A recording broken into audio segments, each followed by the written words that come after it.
Hi, everyone. Kristel Kernahan here. I'm very excited to connect with you.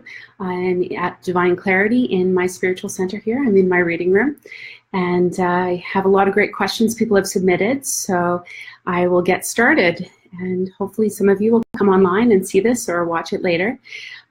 For those who have never met me before, I am a born psychic medium, so I was born with this gift. Pros and cons, I assure you. I knew as a child I was connecting with spirits. I just didn't know it was called a medium, so I didn't know what a medium was per se, but I always have been one.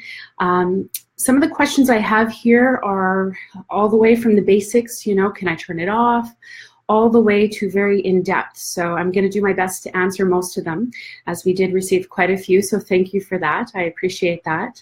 I will be honest, this is my first time doing a live video, so I'm hoping it's working. So if it is and you're watching, please comment.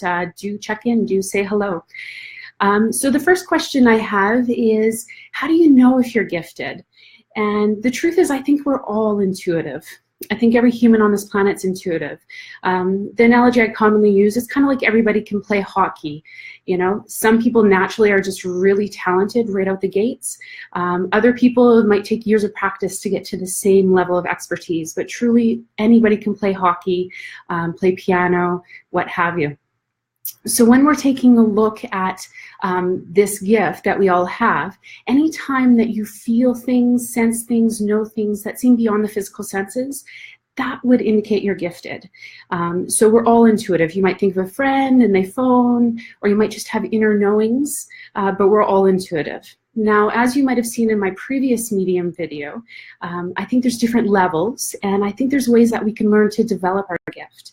And that's where tools come in. So anytime you see somebody who's using cards, flame reading, palm reading, that's more of an intuitive. They're in tune, but they still need a tool of some kind. Kind of like training wheels on a bike. There's nothing wrong with that. It's a starting point. The key is to develop the gift to the point you can let that go. So coming back to how do you know if you're gifted? Well, again, you will feel things or sense things. As a kid, I knew I wasn't alone in a room, or I would feel the essence of people with me.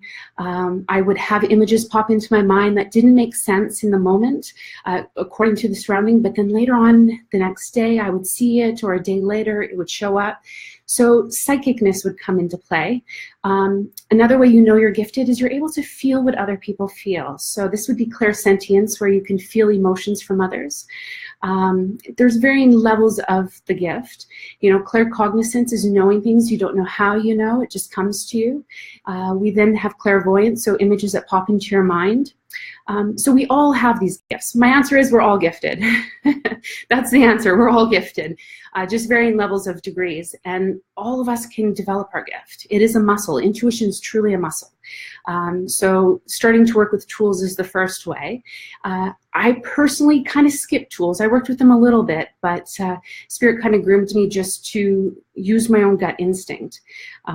So the next question was, what do you do with this gift? How can you increase your gifts? How can you develop them? So as I was saying, our gifts are truly a muscle. Intuition's a muscle. It's no different than physical athletes exercising a muscle. So the more we practice it, and every day we have an opportunity to practice our psychicness. It can be as simple as you're going out for coffee with a friend and you just imagine, what shirt would she be wearing? What color is it? Where do we sit? So developing your psychicness is one way. Taking a class. So somebody asked, if I was to take your mediumship class, what would I learn from it? Combination of things. So in this class, I most definitely will help you do exercises to determine what psychic gifts you have. Are they mediumship in nature? If so, how can you develop that? So we get into that more so. So with intuition and your psychicness, every single day I just suggest practice it. I'll be walking down a street and I will think to myself, what color's next card is going to cross my path? And take note of that. Oh, blue, that's what I thought. Perfect. So spirits, when they're connecting with us, they're using our psychic senses. They're using our own personal thoughts, feelings, memories, and experiences. And this is where it gets confusing, because most people don't know the difference between their own and that of spirit. that's where training comes into play. That's where grooming comes into play, because you learn to know the frequency difference, the energy difference between your own personal thoughts, feelings, memories, and that of the spirit world. So when we're talking about using our gifts and developing it, it's learning to read energy. So starting off, like I said, with predictions is the first point. From there, you learn to decipher feelings, energies, resonances. I often joke I speak spirit. That is what a medium is. They're speaking the language of spirit. So I'm just kind of seeing a few comments here. So thank you for joining in. I see Courtney, thank you. Hello, Bev. Hello, Tara. Thank you very much for coming in. My apologies if I'm all over the board. I'm so excited. I just have so much info to give. So hopefully this will make sense to you guys. I've spent the evening reading, so the room here is still very high frequency. So when we're learning to read energy, you want to be able to take note of the things that pop into your mind, what you feel, what you sense. And I think the problem is most people are expecting psychic messages from the spirit world to be like loud booms or very high noises or frequencies coming in their ear. And the truth is it's so subtle. It's so subtle because they operate at a higher frequency in the spirit world. So one of the questions I have here is, how do you connect? How do you turn it on? And how I turn it on is I'm able to, day in and day out, keep my frequency very mundane, very grounded when I don't want to turn it on. When I want to turn it on, I honestly have to take my place or my space to love. I don't know how else. I know that might sound, cliche, but I have to go to a space of love, and I have to, in my heart, open my space of wanting to connect people with their loved ones. So it's going to love, going to the heart center, and being able to take your love and rise it to connect with the loved ones in the spirit world. Do I have physical signs was another question here. Temperature changes. I do. Not all the time. I'd have to say what commonly will happen is when a spirit first wants me to notice them, I feel them come around my right side. And I'll feel tingling, I'll feel an essence, and that's kind of how they say hello. From there, I kind of take note, and I feel and read the frequency. So I feel, do they feel male or female, young or old? Do I feel a positive personality or kind of, grouchier? So I just read the energy. Now, with that, I have most definitely had other sensations, so the temperature changes, the cool breeze. But I think because I've been doing this for a long time, I've kind of learned how to decipher it, or I've asked the spirit world to work with me in a particular way. So if it's on my right side, I feel energy. This is going to be for my clients. This is their loved ones. It's other people's loved ones. When it comes on my left side, it's going to be my own personal loved ones. When it comes behind me, I know the energy is going to be that connected to angels, to my own guides. So still my spiritual team. Now, do you feel them touch you? Yes, I do. So for those of you who might have read my biography just on my website, I talk a lot about my brother. And I feel him specifically kind of tap my head as a hello. So sometimes I do feel that for sure. I think because, again, I've been doing this a bit longer, I'm okay with my loved ones just to have simpler signs. For them to actually make the temperature change or for us to physically feel them, because they're operating at a very high frequency, they really have to lower their frequency for us to be able to feel them, which is a little hard for them. So it's much easier for them to connect to us through electricity, cell phones, music, anything that's more frequency, energy-wise. That said, absolutely, you still can feel them. I just wouldn't make that a requirement. Let's see what other questions we have. So many good ones. Have I had any scary or bad reading experiences? I won't go too far into that today. As a child, I didn't understand my gift. So yeah, I would say as a kid, this was not an easy gift for me. But I have to say, I have learned that fear is truly the block to this gift.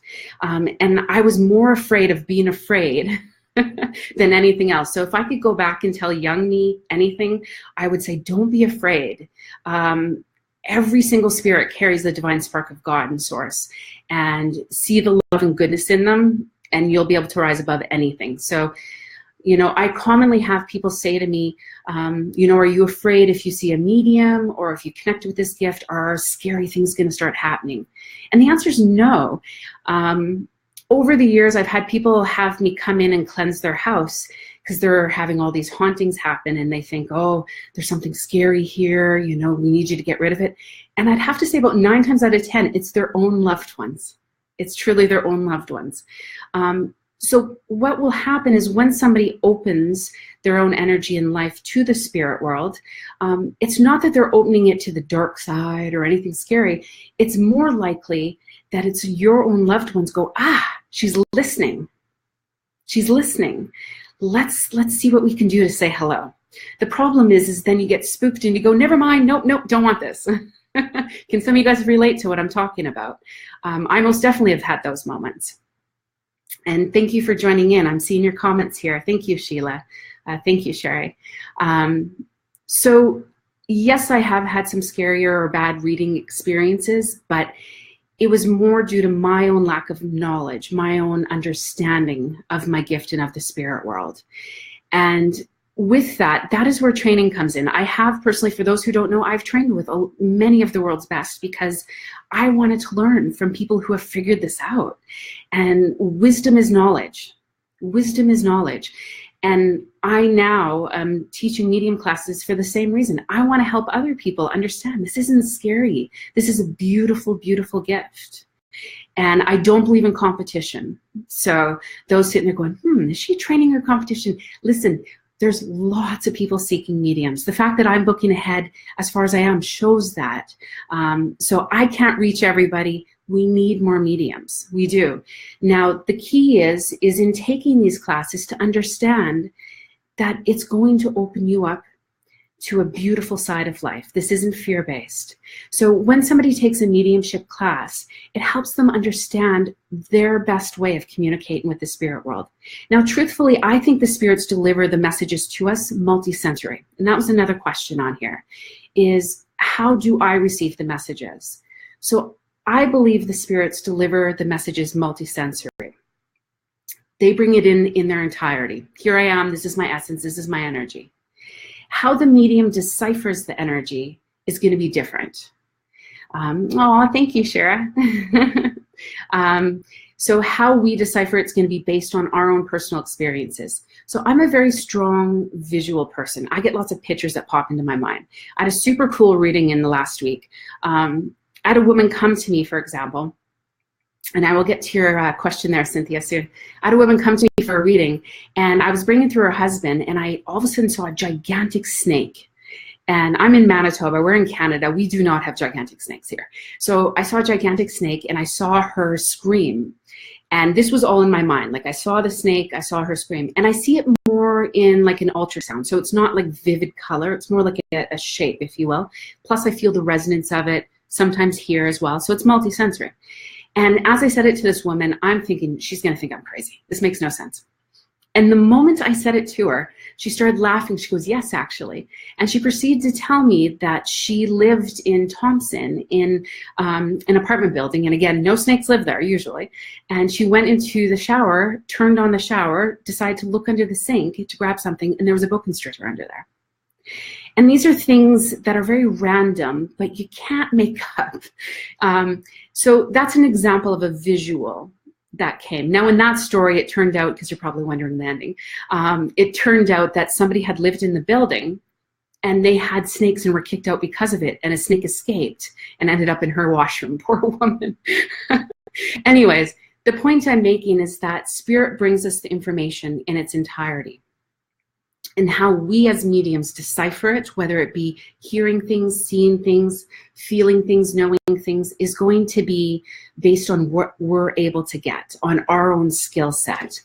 Now, another question I had, and I'm just going to scroll up here. How can you tell if you're a medium? I've had experiences that people don't know about. Fair enough. So I kind of answered this a little bit earlier, and I understand lots of you are just checking in. And again, this is my first time doing something live, so it might be a bit of a gong show, and I don't know it, but I'm doing the best I can, friends. Anyways, how you know is if you're feeling things other people aren't commenting on, I would have to say. So whether it be you're in a room and you just feel a presence of a male, whether you're around a friend and you just feel her mum all of a sudden swoop by, or her mum's face pops into your mind. So usually those who are intuitive are very psychic. And the price of being psychic is being very sensitive. So when you look at that, sensitivity equals psychicness, and psychicness equals mediumship. So if you're very sensitive, if you feel things deeply, feel things other people aren't, that's how you know you're psychic. Let's see. How do you know who the spirit is that's around you? Good question. When I don't have a client in front of me, if I feel a spirit come in on my right side that is for clients, honestly, I don't take that call. This is where discernment comes in. So if I feel a spirit, I'm not going to be the person who walks through a grocery store going, anyone lose a Johnny? A Johnny? A few reasons for that. I drive myself crazy. And I think there is something to be said about having healthy boundaries. No disrespect to Teresa Caputo. I have a lot of respect for her. She serves a purpose for sure. But I think it is important to, unless you have a recipient, to not take the call necessarily. So when you're working with a client, it's much easier because you're able to bounce it off of them. You're able to share what you're getting and get a yes, a no. And that's where training again comes in, because most people don't have anyone to bounce it off of. Or you do, but the only people you can bounce it off of are your friends. In which case your human mind goes, you knew that. And they're thinking, yeah, you kind of knew that. So the purpose of coming to a class is that you get to work with complete strangers. The less you know about a person, the better. And you can then bounce it off of them. You can say, I'm feeling a gentleman, I'm feeling a woman, I can feel they passed of an illness, whatever the details may be, in which case they can go, yes, that's accurate. And you can go, oh, wow, that's right. Okay, I know how this works now. So you can learn to use your gift that way. Can you take the class if you don't have a gift? Cynthia, everyone's gifted. We're all gifted, varying degrees. Hello, Chris. We're all gifted at varying degrees. Hello, Sarah, Bev, Andrea, thank you for checking in. What are the spiritual circle classes?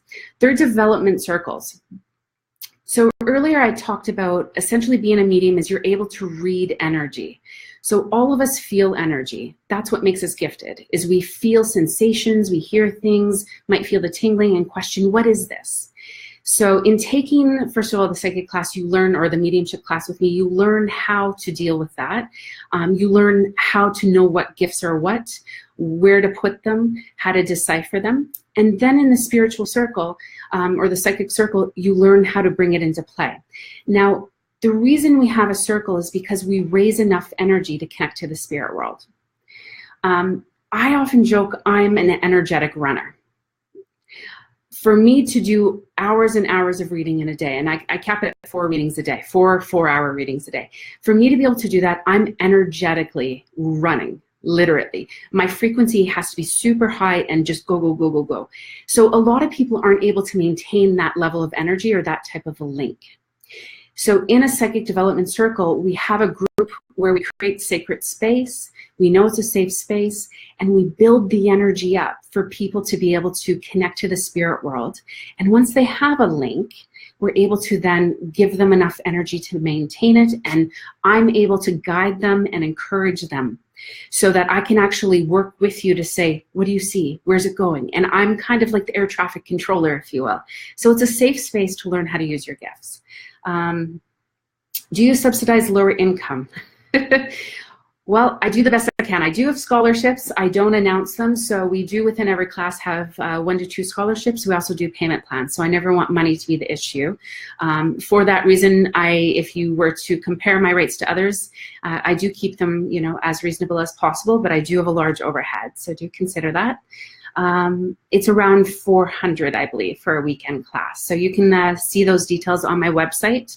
It's better just to say divineclarity.com versus kristelkernahan.com, just because my name's a little tricky to spell. What about tarot and or dreams? So I did talk a little bit earlier on. I think cards do serve a purpose, but I do feel it is a bit of a tool, for lack of a better term, kind of a crutch. Me personally, if you came to me for a reading and you asked me to use cards, it would trip me. It would actually block me because I'd go into my mind thinking, what does this card mean? Or going off of memory what the card means. Whereas when you're in a reading and without the tools, your body's the instrument. So it's much easier to read people. Oh, so many questions. I'm going as quick as I can, guys. So hopefully it does make sense. Do I teach classes outside of Winnipeg? I do travel and teach, and we are in the works of having online courses. So that's eventually coming. Now, somebody said, I want to know about the other side. So what is it like there? I'm going to kind of leave those questions for today, I think. I do teach a class called Bridging Spirits. It's on May 17th. And it's a class where I teach you what it's like in the spirit world, how to know your loved ones around you, how you can connect with them, how they're trying to connect with you. That's a class for people who aren't ready to take the mediumship training, but they want an opportunity to learn more, kind of get your toe wet, if you will. So that is, again, May 17th. And I teach my classes 2 times a year. I do teach about 50 classes a year, so I'm always trying to cycle through them. Let's see what else. Do the spirits tell you the truth, or do they tell you what you want to hear? Yeah, they tell me the truth. This evening, I had a reading, and it was one of those awkward moments where a grandma decided to pass on to her granddaughter. I don't think you're in the relationship that's quite for you. I'm very gentle in how I deliver. That was an awkward one, you know, and she was able to relate to it. So, but yeah, they do tell you the truth. Now, that said, spirits can still be opinionated. So their version of the truth and the truth still could be different, because truth is a perceptual thing. Does everyone feel the tingling on their head, right for others and left for loved ones, or is it different? I think it's different. One day I remember I was telling a group of students that I told my spirits, organize so I know what I'm doing. And it was funny because in that moment the spirits started laughing, going, you didn't tell us, we taught you what we were doing. So it was a true lesson in humility in that moment. So my spirits, in me asking them, can you please come up with a plan of action so I know who's who, so I know if you're for a client and to say, you know, come back later, or if you're my grandma, they devise that plan. Let's see. Now, when it comes to turning it on and off, that's a discipline. It truly is. And that's where training, again, does come into play. So I'm just kind of reading through the comments here. So a discipline in the sense that if you feel spirits are bugging you, you might have your energy wide open, and do know that you have free will. So you can say to the spirit world, you know, I thank you for approaching me. I'm happy to be of service, just not right now. And that can be hard. I know in my earlier days doing readings, because I've gone through extreme grief and I have a lot of love and passion for this work, and I want to read as many people as I can. I want to connect as many people as I can. I used to have problems with feeling the spirits come to me and having to say no. And for my own sanity and safety in this life, I have to say no. And that's for you as well. So if you're not sure how to turn it on or off, I would say finding things that are very grounding for you, that just make you feel more connected to the mundane plane of existence will help. Do the spirits you know as Kristel, how do you see or find you? You know, that's a good question. I most definitely have felt spirits in a reading with me that are not for the people I'm reading, and then a day later, I'm able to place them. So I truly do believe that spirits pick the medium to some degree for my clients. It could be just a combination of my personality they reside with or they resonate with, or it could be that they just know they can connect with me really well. So I'm not 100% sure how they find me, but I do know they scope me out. And it's a positive thing, you know, it's not scary or negative. Yeah. I'm just going to take a look. I'm trying to keep this to half an hour and answer as many things as I can. So one of the other questions here is, do they, when they pass, do they only stay in the spirit world for a little bit? What happens when they reincarnate? This is a question that's come up a lot, and I remember asking it of my brother in spirit many years ago. And my brother showed me that we are very multifaceted, And we have a core soul essence that resides in the spirit world, but pieces of our core soul essence live multiple lifetimes at once. A little trippy, I know. But this is why you can have somebody pass and come to a medium like myself, and I can connect with them even though it's been 15, 20, 30, 40 years. Time does not matter. But yet you might have a loved one in your family who seems like it's them reincarnated, and it very well could be. So yes, when you pass, regardless of how much time has passed, your loved ones will be in the spirit world as you knew them. But yes, a piece of them may have come back again. String collective theory. Today I'm not going to touch that. Yes, I do most definitely believe in a lot of aspects of that, and quantum physics. I do teach a lot about that, but I'm going to leave that one alone today, if that's okay, Tammy. Angela, how can we know if we're a suitable fit for the class or not? The fact that you're even drawn to listen to this and that you're checking in and you're inquiring shows that your spirit is guiding you to training or to work with this in some capacity. I think more times than not, it's your logical mind that talks you out of it. That goes, oh, what if, blah, blah, blah. So I would say trust your spirit and put your mind to the side for a little bit. I'm just going to see if there's another question or two here, and then we might have to call it an evening. So somebody's asking about ashes, or asking about what it is like for them after they pass, and wanting to know, are people really attached? Now, when it comes to sudden passings, quite often I will have spirits come through and say, you know what, thank you for the way you laid me to rest, whether it be cremated, what have you. And they'll commonly say, you know what, I'm okay if you shared my spirit or spread my ashes. But I don't think it matters to them all that much. I think the reason they bring it up is more for our peace of mind, is to bring us comfort.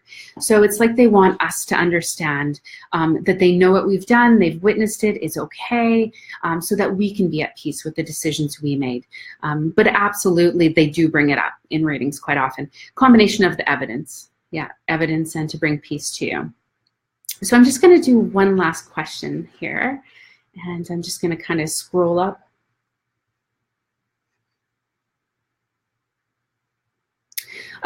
Let's see. Sparks of white light. That to me most definitely could be spirits. Most of the time when a medium says they see a spirit, they're actually seeing it in their mind's eye. So they're not physically seeing it in the room.